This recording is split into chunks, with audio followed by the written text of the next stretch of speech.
Hello for the ones who are watching this video. Today I'm going to explain something about progress and potential as an English language user.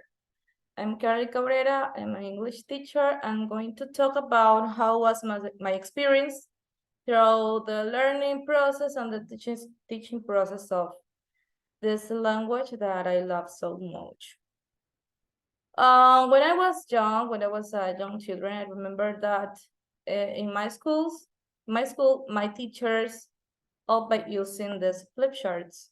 There was uh like a big board where you can put all the papers on all the flip charts in order to explain something about the, for example, vocabulary, grammar, and stuff like that.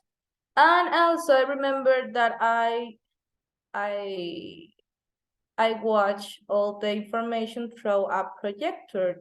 This is an old projector, and I remember that I saw movies in a big television. The television was big, and the teacher carried out the television, and it was fun. This is how we saw the papers.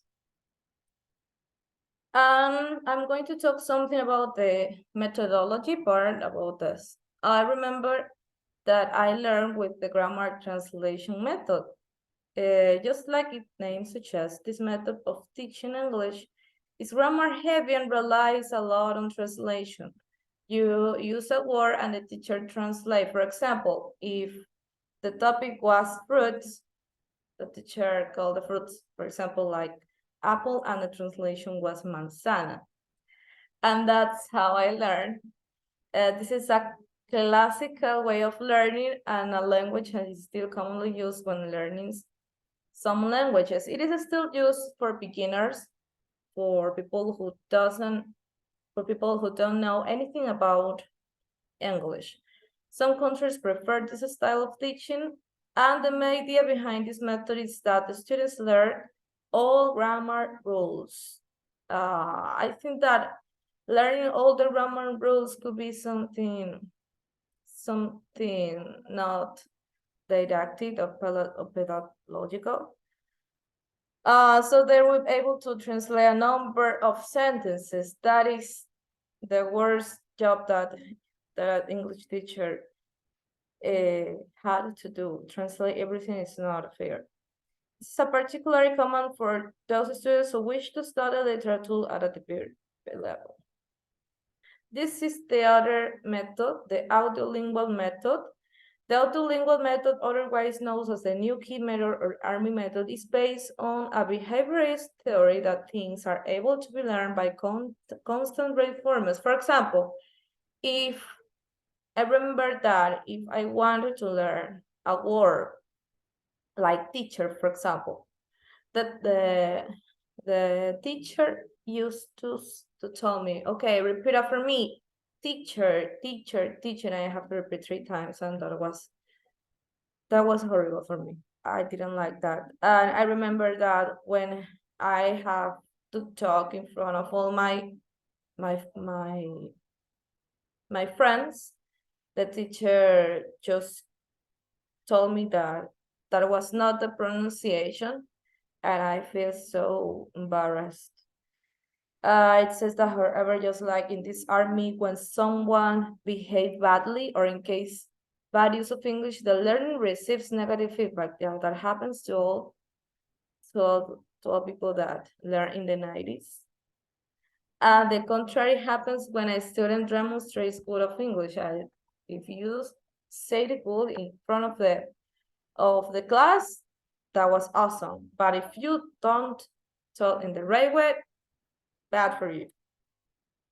This is another method, total physical response, as I told you before, but it is a total physical response with words such as stand up, open your book, close the door, talk to the window and open it. Beginners will learn English through a series of repetitive actions, and that's not the point. That's not the real English learning process. And the other type of method or other type of thing that I experienced was the silent way. The silent way emphasizes learner autonomy. The teacher acts merely as the facilitator, trying to encourage students to be more active in their learning. The main of this way of teaching is for the teacher to say very little so students can take control of learning. There's a big emphasis on pronunciation and a large chunk of lessons focuses on it. This method of learning English follows a structural syllabus and grammar, vocabulary, and pronunciation and constantly drill and recycle for reinforcements. But as you know, I didn't know a lot of English when I was a child. So that was terrible for me because I had to memorize everything that the teacher told me that I had to do. And that was not fair for me. That was terrible because I have a lot of negative feedbacks. And I think that this is not the way of how we needed to learn. I'm going to compare the past and the present. Now we use resources, technological resources such as InFocus. Instead of using a projector now, we call it InFocus. It is connected through the electrical signal, and you can share in that way all the images and pictures that children or our English learners may use. For example, in this image you can see a teacher which is saying to their children to interact in the board. I think that this is a digital board, and they can write and create their own autonomy and their own way of learning. And this is so good for class participation. This is how we interact with them. Now we have laboratories. This is another way of learning. They can use their own computers or the computers from the school, and they can use apps. They can watch videos. They can enter to the platform.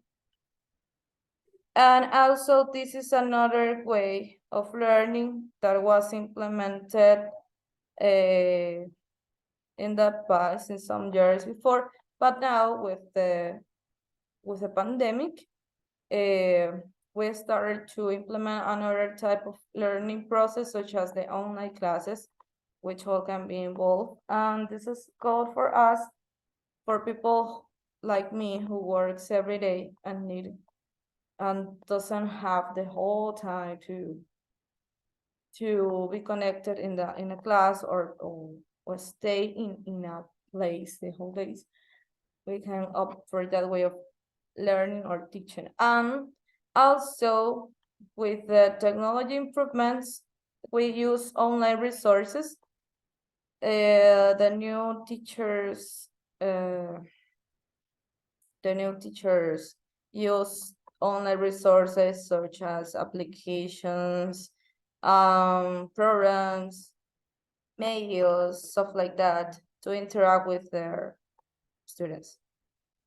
Thus are some, I'm going to mention fast some of the methods that as an English teacher I'm using. I use this method as an English teacher and as an experience of a language user, and it is called communicative language teaching. It has, for me, 4 main aspects such as socialization, communication, individualization, and enjoyment. The idea behind this approach is to help learners communicate more effectively and correctly in realistic situations, not in non-realistic situations, because as an English teacher, like me, we with 10 or we up by using all the grammar rules that students should have to learn. But in the real world, in the real English, some of the native speakers didn't use those types of words. So I'm trying to use a real communication with them and try to emphasize in the speaking part at the learning and the learning process. It says that this type of teaching involves focusing on important functions like suggesting, thinking, inviting, complaining, and asking for directions to them, but a few. This is another type of method. This is a teaching method that focuses on creating connections with the students' interests and the things they learn in school. For example, I'm trying to connect with them through memes, sorry. And this is a good option, and this is something that is functioning with me because I'm trying to get involved in the work. I work with teenagers, and I need to know something about their life, about their context. And the ultimate goal is to make the educational process more meaningful to students. This is a chart with students that is learning through wisdom and experience. For example, citizenship, curiosity, priority and need, creative and inspiration, academic need. Quality criteria, scale, duration, did, and stuff like that. This is the learning framework, which is a model-based, inquiry-based, project-based, science-based, etc. And collaborates, and the connectivisms is through collaborators, audience, mentors, roles, and perspective. And I'm trying to implement that in my class. And another thing that I wanted to implement is the flipped classroom. That is a pedagogical approach in which direct instructions move from the group learning space to the individual learning space, and the resulting group space is transformed into dynamic, interactive learning environments where the educator guides the students and they apply concepts and engage creatively in the subject matter. And I implement a type of learning with lectures and classroom activities where all my students might be involved. So that's all for my experience as an English language user, as an English teacher, and I hope you like. Thank you.